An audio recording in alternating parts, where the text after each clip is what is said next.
welcome guys. Welcome to our viewers, our listeners, episode 1 of the JustSayan podcast. Long time coming, super excited, and we're looking forward to our first episode today. Some of the team is here today. We decided to do a team first episode, just to get so everyone out there can get to know us a little bit. But super exciting. My name's Ruben. I'm the founder and CEO of JustSayan Renovations and Construction, multifamily firm based out of Dallas, Texas. But that's not all we're going to talk about. We're more than that, right? So the podcast is going to cover, people of different walks of life, entrepreneurs, lifestyle, interesting people, and that's what we're about. So thank you. Hope you enjoy. And this is episode 1. Let's go. So we've got some of the team here today with us. We've got Anthony Ortiz, we've got Kevin Rangel, Nick Austin. And just so you all know, we're going to be switching out co-hosts every once in a while, just to keep things fresh, keep things fun, with different guests. But, man, Anthony, why don't you tell us a little bit about yourself, man? Cool. Yeah, thanks, dude. So like Ruben said, my name is Anthony Ortiz. What I do here at JustSayan, I'm the director of our senior living department. So kind of tee up all of our senior living projects for our, clients that own those senior living assets. So kind of redeveloping them and making the communities better for, the senior living residents and giving them the best quality of life we possibly can. And I'm also Ruben's younger brother, so family business, something we're both super proud of and super happy to be a part of, and treat everyone like family. All these guys are family, so super happy and excited for our JustSayan podcast. Kevin Rangel. Why are you that? So handsome. Kevin Rangel, Senior Sales Advisor here at JustSayan. I handle work with all of our clients, new and existing clients throughout multifamily, so exterior and interior renovations. And I'm super excited to be here as well. So I'm excited, just so you guys know, I'm excited because people will get to see the more personal side of us, right? Yeah, people will get to see the who we are on the other side of the email, on the other side of the phone call. The clients that already know us, but it'll be great for them to know us a little more. But the clients that don't know us or are thinking about using JustSayan, they'll get to know us on a more personal level outside of what we're servicing them with. So I'm super excited. Couldn't agree more. My turn? Yes, sir. I guess so. My name is Nick Austin. I am our Director of Sales here at JustSayan Renovations and Construction. I think my job is to be a professional problem solver a lot of the days. Obviously, answer the call, make sure we are there and available to all of our clients, but it is I think our job really gets boiled down into that is professional problem solving, right? Been with the company for going on 2 years now. Actually, in a week will be my 2-year anniversary. Woo! So that went by quick. Really quick. So I'll be expecting a cake. If you want to do gifts, whatever, I'll put it on you guys' calendar. Get you that Eagles helmet you've always wanted. Yeah. We can't. The Eagles are a sore subject right now. Too soon. Yeah. Still. Give me another week. So just so y'all know, yes, Nick is from Utah. Yep. But he is a diehard Philadelphia Eagles fan. That's right. He's emotionally right now. He's not doing too good. Yeah. It's been to the highest of the highs, and this last year was a mixture of high highs and low lows, and last Sunday was a real big letdown. So sorry, Nico, but I don't want to forget, because I just saw Kev burning his boots. Kev, and just so everyone knows, we literally just took a lighter to his boot. So we're in a thread. Just so everybody knows, Kevin might or could possibly be the most interesting person, or the guy in 100%. the world. Yes. From the was it appreciate Heineken that. commercial? No, What was it? the Dos Equis. The Dos Equis Yes. commercial. The Dos Equis Yes. commercial. That's That's about his Kevin. This guy is buttoned up, Uh. and then his office. We joke around, right? But I mean, it's literally that could be our podcast studio. 100%. And so, why were you burning your boots? Were you just burning string off? Yeah, the little thread. Want to make sure that I'm on point on camera. And it's not a normal lighter. This is a solid gold flip Yes. lighter that you see in the movies that the hero at the end of the movie saves the day and he pulls out a solid gold lighter and sparks a cigar nice. and That rides off cigar, into the that sun. stogie. Can we see it? No, not really. But Okay. It's a secret. It's a secret lighter. Kevin on is stay tuned for the second episode of. And you can see the lighter. Kev's gonna walk y'all through different. You've got different knives. I mean, so what are some of your interests, Kev? Let's go through our hobbies then. I guess. Yeah, hobbies. I have a lot of hobbies. My wife doesn't love all of them, but I love. There's certain things that I absolutely love throughout the years that I love quality. Uh-huh. Right? I love quality. I love craftsmanship. I love that aspect of it. The taking the time to do something right. That's what I love. And I love bourbon. I love a nice glass of bourbon. I love cigars, a nice bold cigar. I love pocket knife, certain pocket knives, very particular, high-end knives. Like Swiss Army knives? No. You do those? Leatherman. That's too cheap. The multi-tools. He The likes multi-tool with Yeah. the things three screwdrivers. things along those lines. So, yeah, love guns as well. So I'm a collector of interesting things to me, right? Things that, but more than anything, it's with quality stuff. Things that quality. When I mean quality, I mean things that took somebody time to really craft, right?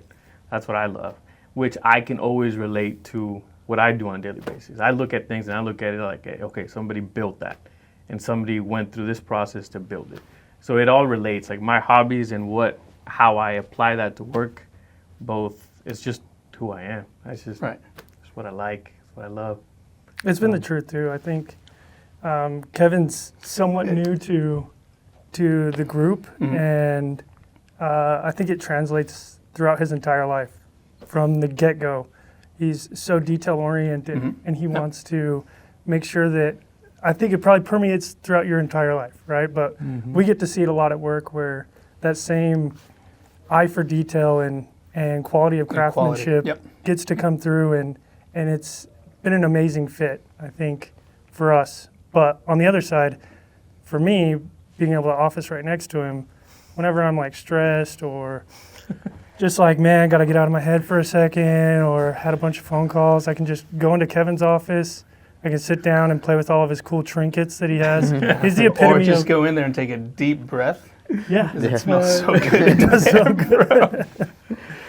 Thank you. And Guys. just zen back. But yeah, Thank hey, you. those are all. I mean, I don't know, neat things that maybe not all our Not many clients people or know. not many Not many people people. know about, right? How many people? And this is the whole beauty about this, that people, like I was saying before, the people get to know who we are. Yep. Yeah. And outside of work, they are some of our clients, like you. We've worked with a lot of clients for years, and they know the quality of work that we do. But maybe this will help them to give a little more of a personal aspect to it, right? Right. Yep. And it just break some walls down, get comfortable. Yeah.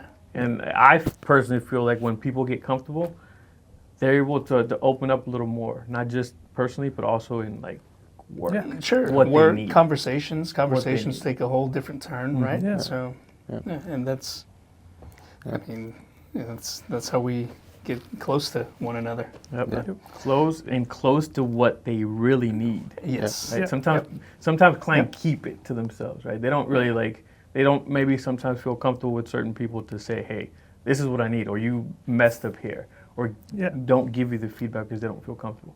But the more they feel comfortable with you, the more feedback they can give you, and you can learn from that feedback, right? You can learn from it. You either do something differently, or you continue to do it the way that they like it. So I think that's very important for them.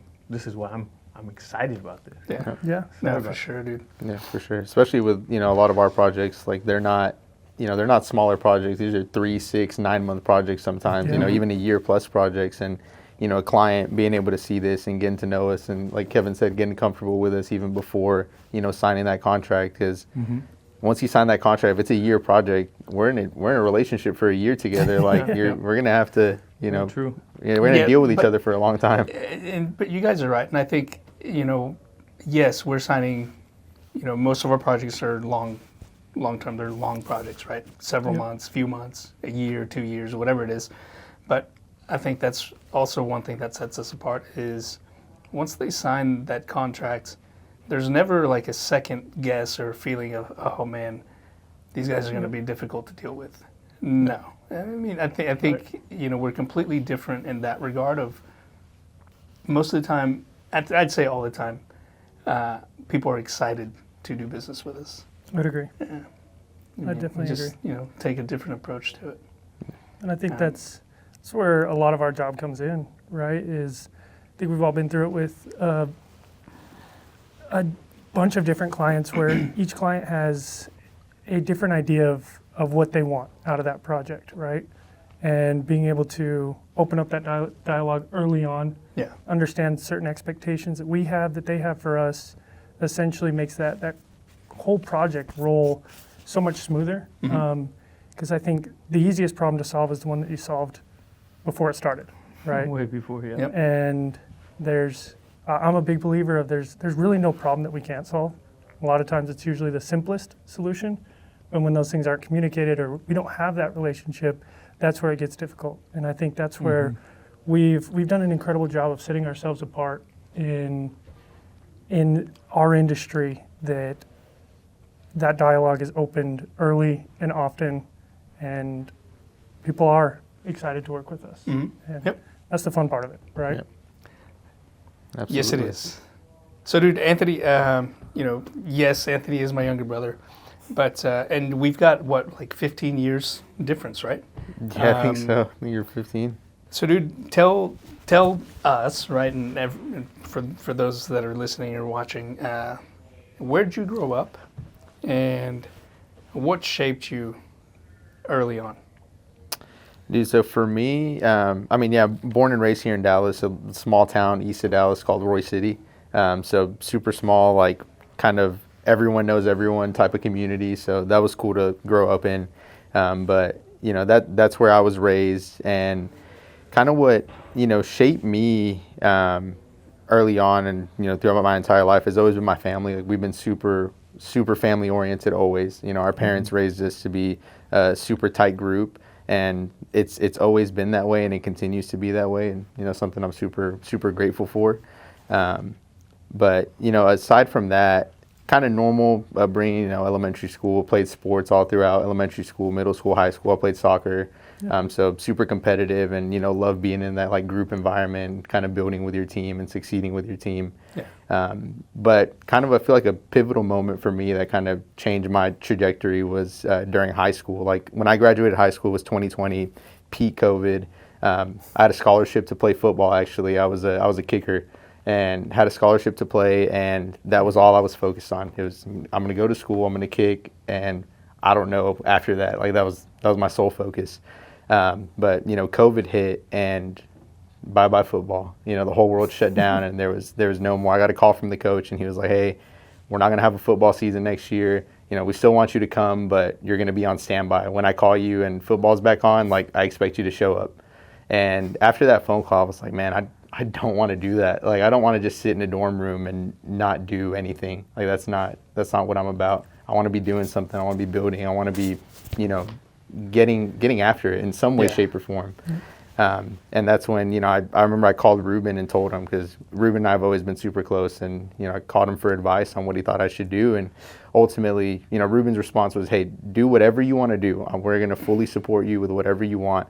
However, I do need someone to come help me. So if you're open to it, you should come and join, my company. And honestly, I know Ruben's had the company since 2014, but I was so focused on just school and sports. I honestly didn't really know what it was about. I just knew it was construction, but I couldn't have told you if it was houses, apartment, like what it was. And And when he told me that, I joined the team, and it's kind of been history from there. We've been growing it, and just happy to be able to help and be around, my family and all you guys. I'm going to add a little to that. So there's a couple of things I didn't know, which was awesome to hear. But man, I wish I would have been that responsible, that focused, Oh, no and kidding. that like smart at what I'm doing, just like focused 100% and just, this kid is smart. And I say kid because I'm, 42 years old. About to be, man. Had to count. But, well, it's my birthday next month. But it's like I wish, and I've told you this before, I think, and if I really want to like throw it out there, like people don't like I wish I was like that at your age. That's awesome. I mean, if I can't even imagine being like that. At No, that we age. do. I mean, we talk not just because you're here or my brother, but No, he's I mean, super it is what it is. At that age, yes, I wish I was that responsible. I was handling the things that are put on his desk or on his plate. So yeah, very impressive and for he, sure. And he never, I don't ever see him stressed out. He handles it very well too. I mean, just like you guys, like I think it's like a family thing, right? Like I wish I was like that there too. Like I've never seen either of them not have a smile on their face. I've never seen them be mad at anything, regardless of how life is going, or how ups and downs or anything like that. That's very impressive. Oh, even their dad, which we get the opportunity to work with quite a bit. I don't think I've ever called him on the phone and not left with a smile on my face. Me neither. You're right. It's incredible. But He's a good dude. We'll have an all Spanish podcast, eventually. I'm gonna have to join that one. Yeah, I would love we'll to. join that one. But our dad's a great dude. He is. For sure. He does make you feel so happy after you talk to him. Oh I yeah. love it too. Nico, what about you? So we have. I think every one of us has nicknames, not given by me or any. There's a team member on our team. His name's Jimmy Amaya, who will christen you with a nickname The moment you walk in the door. moment you walk in the Yeah. door. So we've all got nicknames. I do call Nick Nico. So Nico's fluent in Spanish. I mean, he speaks fluent Spanish, perfect Spanish. What about you, Nico? We know. I told everyone that you're from Utah, but what was your upbringing like? Where'd you grow up? What'd you do? Yeah, grew up in, I call it small town Utah. It's funny, in Utah, about 90% of the people live within about an hour north of the capital, Salt Lake City, or an hour south of the capital. So I'm kind of on that far north end of that hour north. Grew up in a pretty tight-knit community and in a big family, youngest of 5, so obviously my mom's favorite. But Hey, I'm my mom's favorite too, but I'm the oldest. it's just because you're the most handsome. Yes. That's 2 handsome comments that I've made already. I am in fact married to my beautiful wife. Grew up in Utah, around a big family. Played a lot of sports growing up. That's been, one of my hobbies. Always has been. Traveled playing sports. Played basketball, football, and baseball growing up. And in Utah, you either love the outdoors or everybody around you is outdoors and you're looking out from the window. So, always outside. I mean, it's incredible to grow up in an area where your backyard is the base of the mountain. So, ended up moving down here to Texas in the end of 2017. So, going on almost 10 years now. I think I'll apply for my Texas residency here soon, as soon as I get accepted. Official Texan. Yep. I've stopped putting beans in my chili and I'm in the market for a cowboy hat. So Here you go. we're almost there. We should actually do that as a team. Go Team building. Get Oh, cowboy some of hats. the custom Yeah. hats. Yeah, Some Stetson hats. that'd be incredible. That'd be really cool. We'll rely on you, Kev, probably for that. The fashion. Yeah. Yep. But yeah, that's me. Pretty simple guy. And you just got married. Just got married. Yeah, we got married the end of April. We did it the unconventional way, and we eloped. We spent a couple weeks in Croatia, in Europe, for a little bit. Got to go spend time there. I think that's a great way to do it personally, right? What do you mean? What do you mean elope? Or- got married Well, with my wife, and that's it. yeah, but took a week-long trip, Oh, yeah. nice trip, versus the conventional way where Yep. wedding, I spend agree. all this money on a wedding and For nothing. which is nice, right? It's that's for some people. Yeah. I think we did some similar. I mean, my wife and I we've been together for 10 years. We dated for 7, so we've only been married for 3. But we didn't do this crazy wedding. We decided, hey, well, we already had our oldest, who was 4 at the time, 5 at the time. And just went to the court, got married, nice dinner, and then I think maybe like 2 weeks after that we just went on a little getaway trip. It was perfect for us. I like that. Yeah, you walk away with quite a few memories. Yeah. Where'd you guys go? We went to, I think we just ended up going to Colorado, Did to you? Boulder. Yeah. Oh, that's amazing. Yep. Yeah. Yeah. Nothing extravagant, but it was nice for us. Yeah. Yeah. It's a fun way to start off Yeah. that new time in your life, because it's a similar story, right? I was with my wife Val for 6.5 years, Yeah. right before we got married, and so obviously being together for a long time, that next step of marriage can just sometimes feel like a signing paperwork and Yeah. a more of a legal thing, but the way we got to do it kind of made that mark a special moment, and Yeah. getting to start it off with a great experience and great memories together. So. Nice. Love it. Kev, what about you, dude? I Where'd you grow up? So I am originally from Monterrey, Mexico. I love my That's city. no, that's not Monarca. For some reason, I would say Monarca, but that's Michoacán. that's Michoacán. You're No, I'm from northern part of Mexico. yeah. From Monterrey. Regio. There we go. Regio. You're Regio. There we go. Yeah, Regio. So I grew up there, moved to Houston for a while, and then was in Denver for a little bit, and then came back home to Texas, to the great country. God's of- country. great But you lived in Texas. Colorado for a little while. I did for 10 years. That's where I Yeah. met my wife. That's Yeah. what kept me in Colorado. Oh, that's where y'all met. Yeah. Oh, I thought y'all met here. No, in Colorado. Colorado. That's why I was up there. Yeah. My wife was born there, and my daughter was born there. Yeah. So, and then we moved back to the great country of Texas. And but I've been Sir. in multifamily for 5 years in the exterior renovations and construction side of it. And Yeah. now, just to give a little background, and then now I'm more on the one-on-one with the client Mhm. side of it, which would be considered the sales side, which I love to be able to be in front of people and be able to deal with the day-to-day when it comes down to this. And my experience comes from the day-to-day on the operation side, Mhm. project management and estimating things along those lines. So that's where I am now, and that's where I think I'm most happy, which is awesome. And just to give to that, give a little more to that. This is a family here, so people know. As far as like, there's a lot of people that joke like, "Hey, my work family or whatever." Like, when you get to know the people that work here, and when you get to know them on a one-on-one basis, it's just a complete different story. Yeah. It's a bonding experience like I've never experienced before, as far as being in an environment where, man, I love coming to work. I love being here. Like, I love being here. I love hanging out. I love working. It's like I'm working, but I'm hanging out with people that I enjoy being around. Right. I think part of that is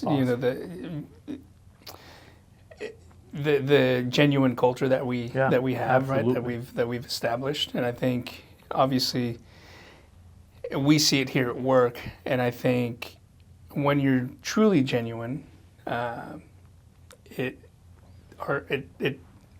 it's easy for someone or a client to see that, right? And I think that Transmit, yep. that's also one of the other things that sets us apart as a team.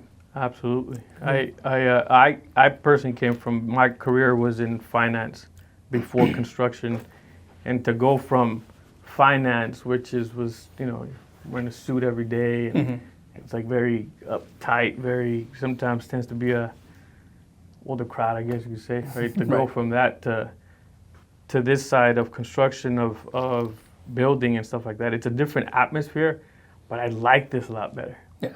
Right? It's more of a, especially when you find the right people to be around, it's more of a personal, more of a walls down. It's the real person. Nobody's faking anything. Right. Yeah. Nobody's too uptight, which is what I love.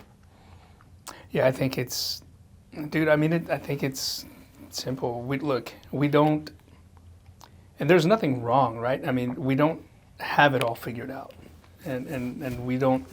I don't think we ever try to come across that way. Just things happen, whether it's this industry, any other industry, you know, whatever. Yep. I think you mentioned it. You know, we were having a conversation the other day, and you were like, "Man, I realized that no one has it put together. No one actually knows what you know they're doing to a certain extent." Yeah. And yeah, to say that you know we have it all figured out, that we're perfect, we're not going to make mistakes, it wouldn't be true. No. But we do our best to figure it out. We do our absolute best to correct mistakes. We're all human. Yes. Mistakes will happen, Yep. right? But I think in my opinion, I do not like this whole fake it till you make it mentality. I don't like that. No.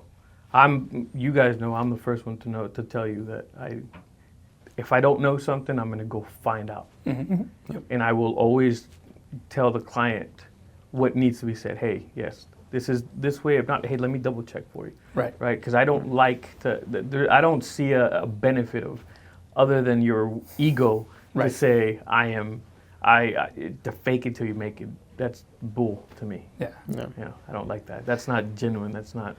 And especially in our industry, pretty much every mistake we make costs money. Yeah. Yes. So Exactly. it's like the faster that point. you can get in front of it and, point. you know, tell the client, hey, look, I made a mistake or this happened on the project, you know, I just want to make you aware. How would you like to proceed? Or, you know, hey, this is an idea that I have of how we can proceed. Do you approve or not? The faster we can do that, instead of trying to sweep it under the rug and act like we don't make mistakes, is all it is costing probably you more money every day that goes on. Yeah. Yeah. And I think it's more appreciated. Sorry, I think it's more appreciated when it comes down to the client to know that we're on the same page about that too, right? Yeah. Then other than just like you said, sweeping it under the rug, kind of deal. So. Yeah. And you know, for me, kind of like along those lines, a cool like personal story was, you know, I work with a client that probably one of the biggest real estate owners of senior living in the country, and it's a huge client, and we have a great relationship with them, and they had brought on a new director. And, you know, I was talking to the director, and he was like, hey, I've heard a lot about you guys and your company. Like, I'm excited to continue working with you guys. And, you know, how do you guys do it? Because I know that we've worked with a lot of other GCs, and you guys have, you know, the best kind of track record with us, and we continue to do business with you guys. And I was like, look, man, I'm going to be completely honest with you. I attribute a lot of it to, I'll be the first one to sit here and tell you to your face, we're not perfect. You know, we make mistakes, you know, things happen on our projects that are out of our control. But one thing that I will do is I'll be the first one to call you and let you know, hey, look, we made a mistake. This is what happened. Here's an action plan to fix it. You know, again, just making you aware, and let's move on. Because in our industry, we move so fast, and it's, you know, it's impossible to try and sit here and act like we're perfect when we're not. Yeah. So I think it's a huge key in what we do, right? It's almost like there's certain values that come up when you're telling that story. Like the the strong, Strong values, maybe. I've heard of those. Yeah, there was a smart guy that I knew a long time ago. Put together the acronym, and I've seen a poster about him. Maybe Yeah, we'll it might be in our conference room, or in our offices. Or, yeah. But we do live by them. That's the good thing. That's a great thing. And That's a great naturally, thing. right? Yeah, that's awesome. So,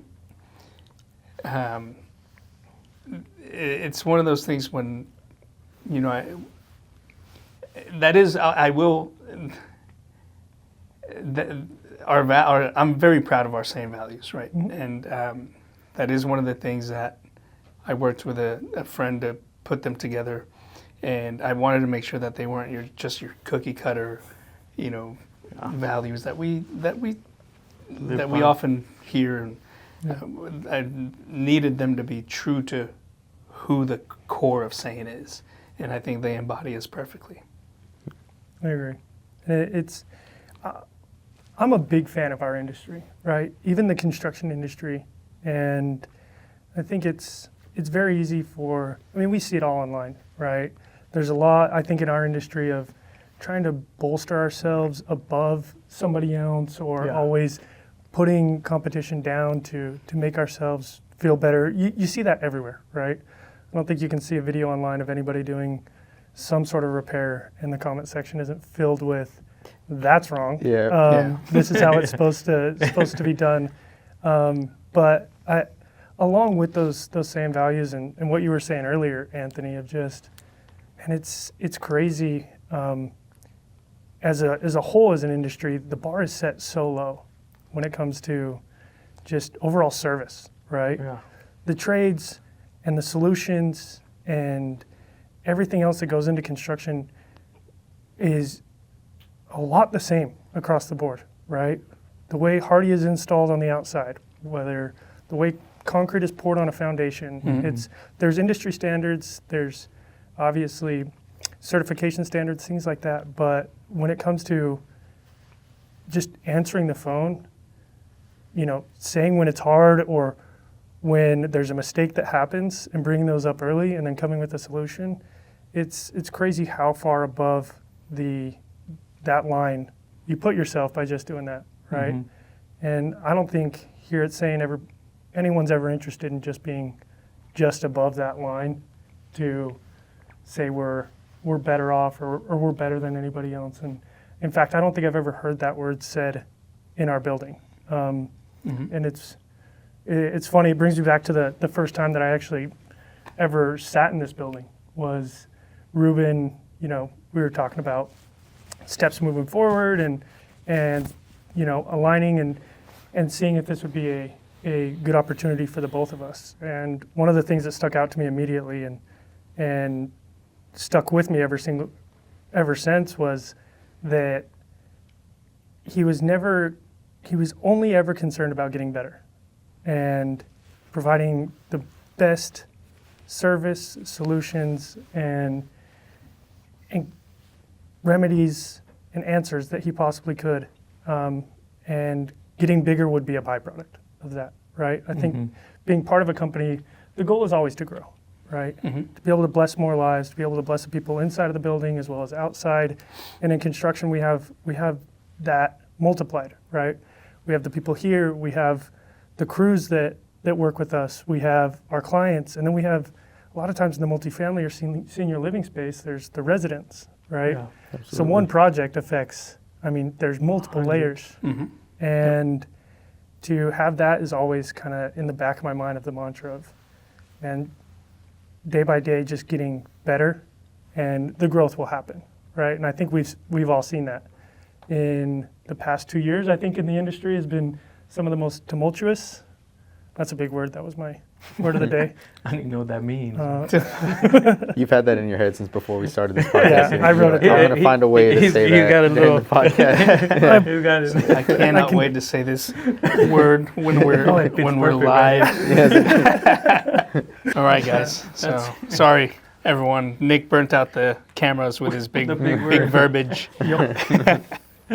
Bilingual. Yes.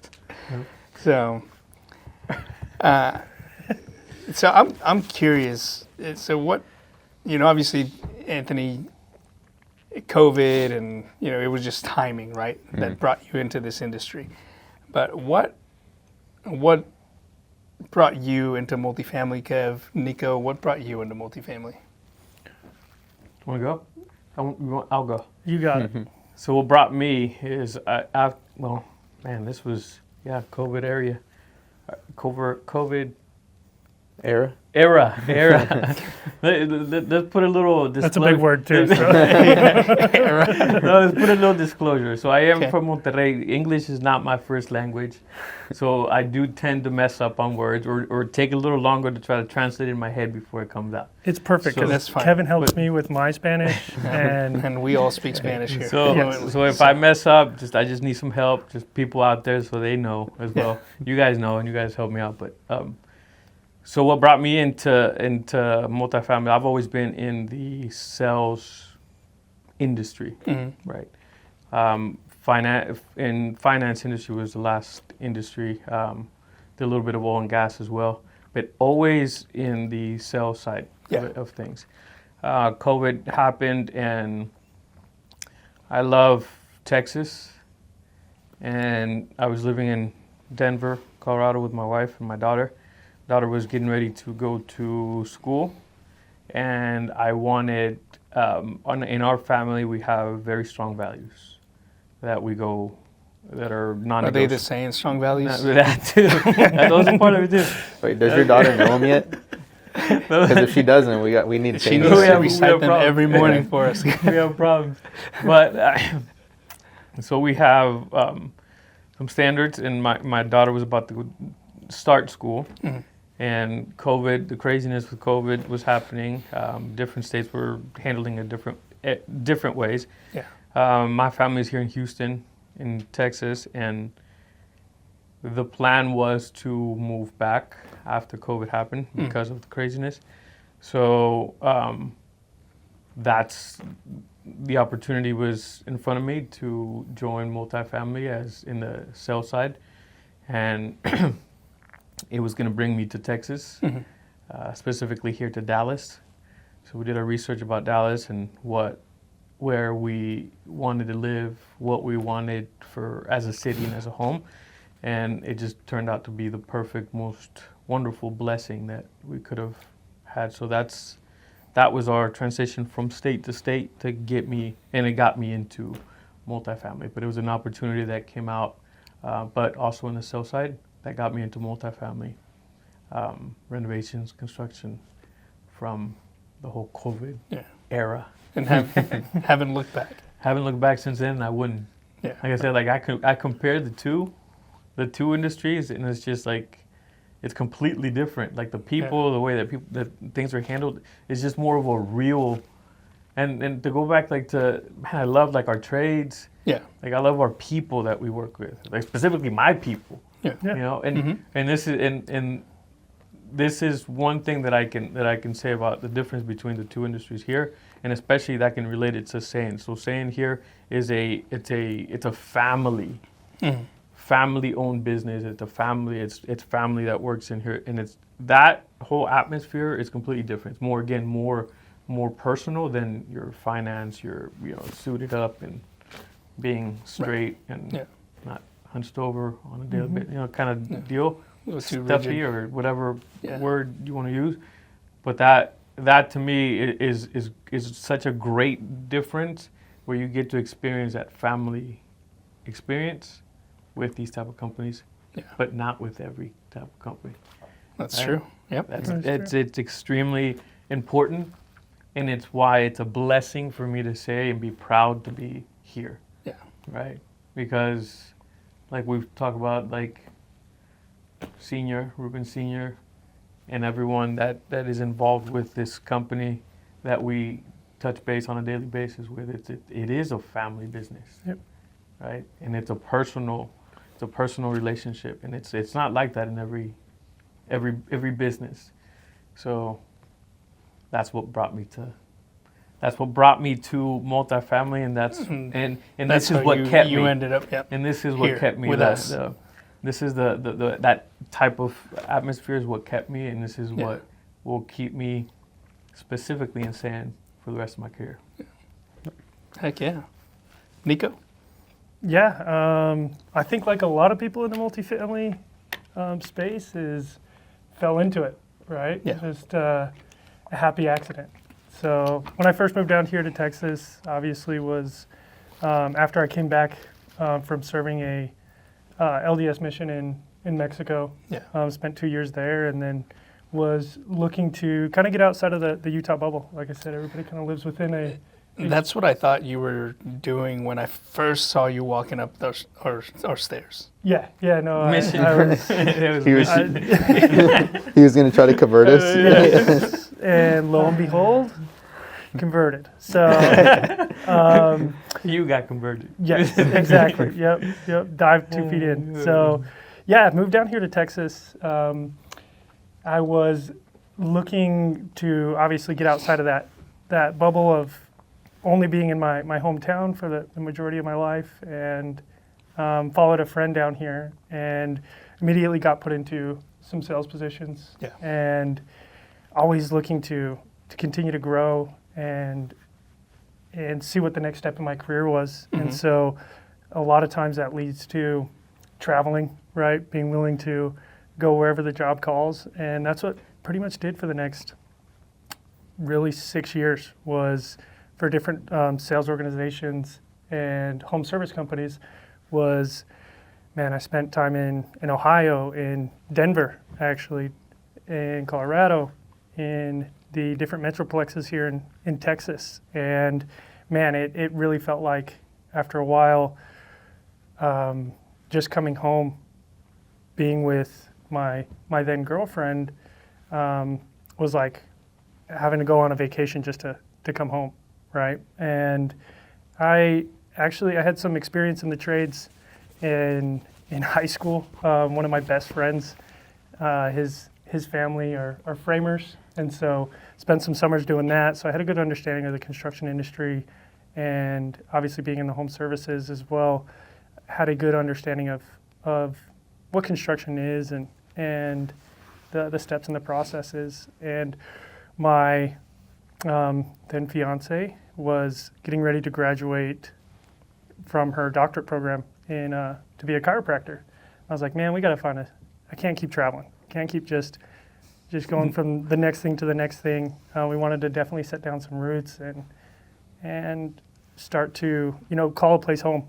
It was travel to the next place every year, every few years. And so I was looking to get into the commercial general contracting space. And funny enough, I was looking for a few different places. I'd seen what JustSayan had done online, seen some of their projects, and was obviously impressed by it. But I knocked on the door, actually. So got to use some of that training in Mexico. Came and knocked on their front door, and I said, I think I can be a good fit here. Think you guys would be happy with me, and let me prove it to you. How long did it take me to reach back out to you? Oh, dude, I think I hounded Ruben for like 2 months. So as he could tell, I was playing big time hardball, which I think I caught saying at a cool time in that growth period. And yeah, I think after 2 months, we sat down again and had a conversation, and the rest is history. I think I told Ruben, he was like, well, we want to get you going in the next couple of weeks. And I was like, well, what about next Monday? And he was like, what about today? Yeah. still need to get you some T-shirts and get you a desk. So We still got to get you T-shirts. Yeah. So yeah, that's my happy accident into falling into the multifamily industry. Yeah. Like Kevin said, I don't think I'd ever look back. Incredible group here. It was cool. It was super interesting just to learn about your mission. And you did your mission in Veracruz, Mexico, right? Mm-hmm. But tell us a little bit more about that, Nico, because if you want to share it, right? Yeah, but, of course. Because I don't think some of the guys, or maybe you'll have had that conversation, but what you struggled with in Mexico when you were there, and you almost having to come back, and what which I think speaks to your character, but what kept you there? Yeah, obviously, I'll say this for the 5th time, right? Grew up in somewhat of a bubble, and got called to serve down there in Veracruz, Mexico, in the northern part, and got down there in September, right? It's about 110 degrees every single day down there, and right out the gate, right? I didn't know Spanish, didn't know the culture, the foods, customs, anything like that. And it's one of those incredible things where you get to dive 2 feet in and really get to know everything. So I got paired up with one of my mission companions from Argentina. He didn't know any English, and I didn't know any Spanish. So there was really one option, was to learn quick and ask where, ¿dónde está el baño? Y quiero comer. So yeah, right out the gate, it was pretty funny. I think about 2 weeks into the mission, I got really sick with a mosquito-borne illness. Some people know it as chikungunya or dengue. Yeah, I know it as dengue. Yeah. I've never heard the other. There's a few different strains, and I guess I got all of them all at once. And yeah, man, I sat in my bed for about 5 days straight, and just trying not to boil alive. And I thought that was it, man. I thought that was it. There'd be days where I'd come home trying to speak Spanish all day, people looking at me like, are you crazy? What is this kid doing out here? I mean, I was in a very rural part of Mexico as well. And so coming home and just being so frustrated with like, man, I do not want to talk to anybody right now. Yeah. Like, I don't even know what I'm saying myself. The guy I live with, he can't understand anything I'm saying either. And it was quite the experience. I thought, it was time to go home because really sick, and ended up sticking through it. It was pretty crazy. Within 3 months, I felt like I understood everything that everybody was saying, and people couldn't understand anything I was saying. And then with about 6 months, I felt like I could express myself. But 2 full years there, and I still think it's one of the most incredible experiences I've had. That blessing alone, along with the incredible people that I met there, blessing alone of being able to speak Spanish, especially in a state like Texas and the industry that we work in, get to use that every single day. And I feel like it provides a connection that definitely wouldn't have if I didn't speak the language. Right. But yeah, it was an incredible experience. Super happy I got to go do it. Yeah, that's super cool, and I think one of the things that I appreciate about that is I think we've all experienced it, something new, and something new to us we've never done before, and we jump in or with a new project, or we're going after a new client, right, and we're trying something new, and there's that period of challenges, and you don't know if it's going to work out, but you are ultimately committed to it, right? And sure, you could have come home. Yeah. It'd be the easy thing to do, but we stick through it. And what comes out of sticking through it is, growth-wise, is huge, right? And you're a completely different person after that. I agree. So, no, I think it's cool, and that's one of the things that stuck out to me, Nico. About, again, it's your character overall, and I think we can all agree to that, and we can all agree that we all share those similar traits. And just I'd agree. Super cool. Yeah, thank you, man. But what people don't realize is you don't speak gringo Spanish. Like like the first time I heard him, I had my head down, and he's over there like talking and blah, like having this whole conversation. I was like, who is that? I look up and it's him. I'm like, I had no clue that you have no That's accent. funny. Like you have a Mexican accent. Like you're completely fluent. I was not expecting that. It was not at all. I was going to call back to it earlier when we were talking about Nick coming up on his 2-year anniversary with the company, and I was like, man, that's crazy that it's been 2 years, because I remember the exact conversation that Ruben and I had about you when he had first interviewed you. And he was like, hey, I interviewed this guy for a new sales position. I think he's going to be a great fit. And he's like, but dude, you will never guess that he is fluent in Spanish. And I'm like, what do you mean? He's like, dude, really fluent. he's from Utah. He's 6'3" and probably the whitest guy you'll ever see. And he was like, but he's fluent in Spanish. It's awesome. And I was like, man, I can't wait to meet him. And sure enough, yeah, dude, that's funny that Kev had a similar experience. No one would guess that you're fluent in Spanish, and then you bust it out and it's perfect. definitely still struggle, and that's where Kev helps me, and we help each other. But yeah, I mean, dude, first thing that they teach you down there when you're trying to learn Spanish is is all the swear words. So that was quite the experience. Just not trying to offend people, but those are like 6 of the 25 words that you know. So. But Those were the first ones. Yeah. Oh, immediately. They just want to hear the white kid say some it. curse words. So. Yeah. They're all laughing Yeah. in the background. Oh, 100%. That's funny. Along with tricking me into trying every spicy food imaginable, spicy pepper. Oh, jeez. Yeah. Yeah. So, between dengue and getting stomach aches from all the different spicy foods I was eating, it was Yeah. quite the first few months, but it was overall an incredible experience. Yeah. Yeah. I think one of the questions that we breezed over as well was, a little bit where we came from, what some of our story, but I think one of the most interesting things about what we do here and everything that permeates through our values is you, Ruben. It's the first time I heard the story, it just hit me of like, man, he is the American dream. He truly, and he is though.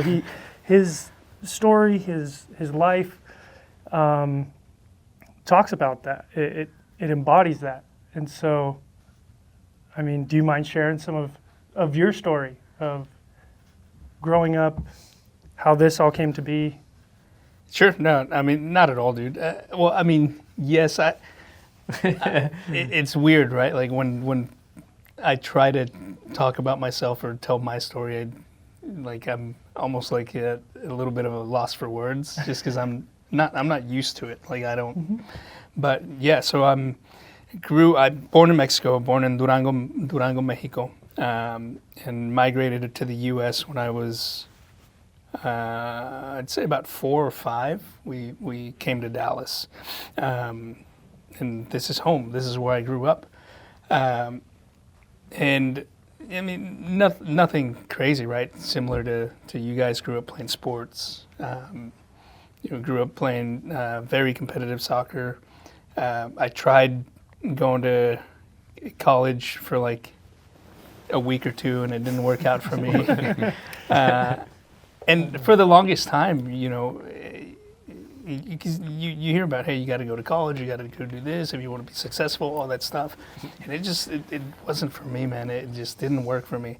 And so I became a personal trainer. I was serving tables at Olive Garden at the same time. This was when I was around 20, 21.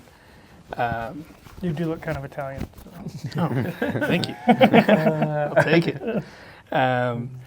And I remember it to the day, growing up, I'd go to work with my dad, with Ruben Sr., and he's been in renovations and construction for 30 plus years. And dude, when I remember to this day, that June 15th, I turned 21. I forget what year that was, but anyway, it was on my birthday, 21st birthday. He called me, he said, hey, I need help, at this project. It's out of state.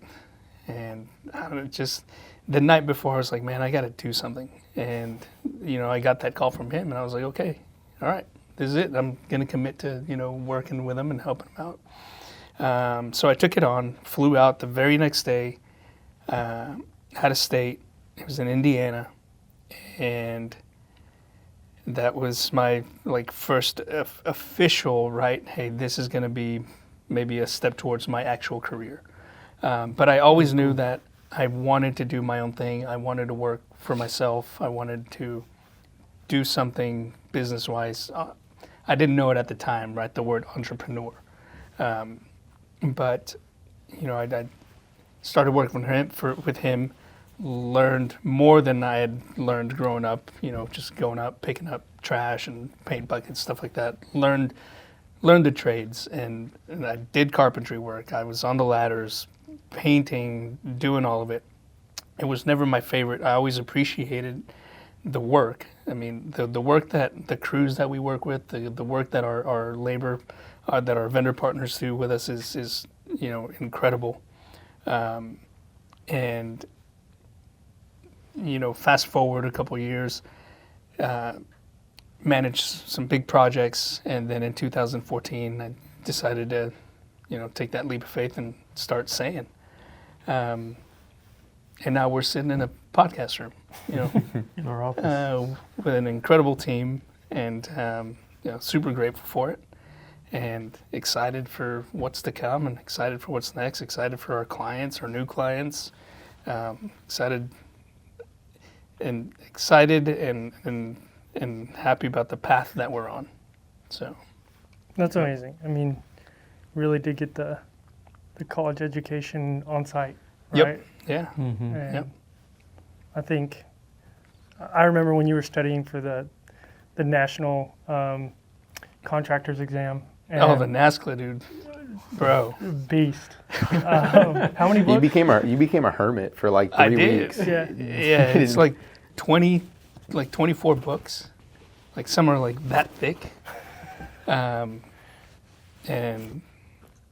that was a beast. It's a beast. It was cool too, because obviously, Ruben would share some of the excerpts and maybe some things that are just so niche that it's like, okay, you may never need to know that until one day, 20 years down the road. But one of the things that was cool in those books that it was talking about was that one of the remedies or the answers for, I think it was calling out estimating or, certain items in project management, the best teaching or the best manual I remember for it this. was experience. It was experience, just And- being out on the field Yep. and doing the work. And I think that's the truth. I mean, obviously I have a short time in this building in our industry, but I think your legacy knowledge is invaluable to all of us. And I think you've done an incredible job of being so willing to share those things, instill those things, and Yeah. it allows people for to, sure. to learn quick. But it is interesting that even on the national board exam for contractors, it talks about the best remedy for certain things is just to have done it before. You have to do it. Right? Yeah. Yep. And that's funny because we'll step into stuff that maybe somewhat new or in a new area and stuff like that. It's a lot of the same answers, but certain things that you learn step by step. Yeah. And By doing. yep, And For sure. I know I've heard that story, a bunch of times, right? Being his brother, but every time I hear it, it amazes me and it makes me, super proud of everything that, Ruben's built. And it just reminds me of, because when I first came into this, I was as green as all. Like I knew nothing. I didn't even know that he did multifamily renovations until like the first day that I started with him. I just knew he had a construction company.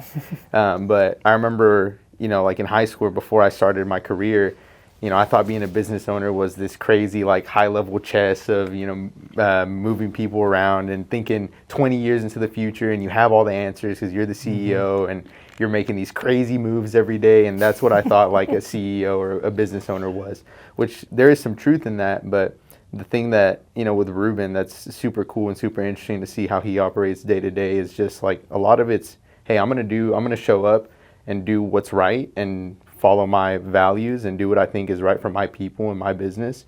And I'm going to take it one step at a time and, one foot in front of the other. And just seeing that compound to the success that he has now, it's awesome. it's cool. Super cool.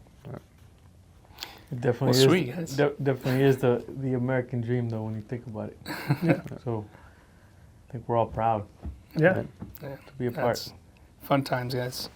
Well, guys, we're already over an hour in. That went quick. It was awesome. It Go was super quick. fast. Yeah. So, before we wrap it up, I just want to say again how exciting it is to finally film our episode 1 of the JustSayan podcast. Looking forward to many more. And before we close it out, guys, I guess I want to leave us, with this question. So far with what you've accomplished, what does success look like 5 years from now for you guys? It's a great question. That's a very simple answer. To continue the path that we're going and with the growth. Yeah. Right. We all have, I personally know that within this company, we're all on the same mission. Mhm. And I would see the growth, like you mentioned, the way that we operate is we're eventually going to get to that goal. Right. Because we're doing the right things every single day.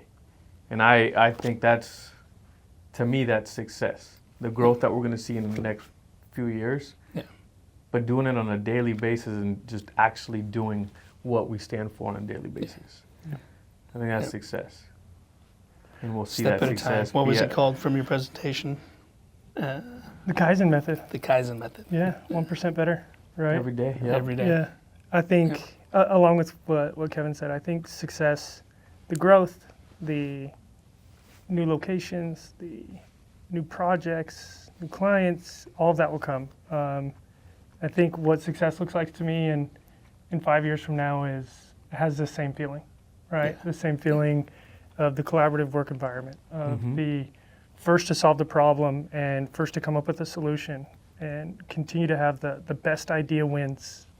I think those Yeah. are some of the things that are the building blocks of what have gotten us here. And if the growth, when the growth continues to come and everything else, as long as that same feeling, that same culture and same identity stays, then I mean that's We've done something right. we've done more than something right. So Yeah. Yeah, I mean, just echo exactly what both of you guys said. Yeah, I mean, success is, I get asked a lot, like, hey, I know you've worked with your brother, but would you ever want to do your own thing or like, start your own business? Like your brother has a business, would you want to do that? And I'm like, not really, honestly. Like as long as I'm doing something I love with people that I love, like I couldn't really ask for anything better than that. So like you said, continuing to have the environment that we have, the morals that we have, the community that we have, and just take it to as big as we know we can take it. agree. What about you? Let's go. I think the same, guys. I think to genuinely see everyone on the team grow and step into their better self is success.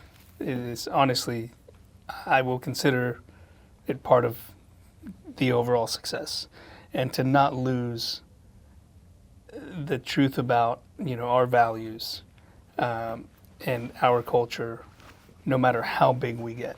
And it's a balance thing, right? And it's a give and take. And I think that's what a lot of growing companies ultimately struggle with is, keeping the culture tight as they get bigger and bigger. Yeah.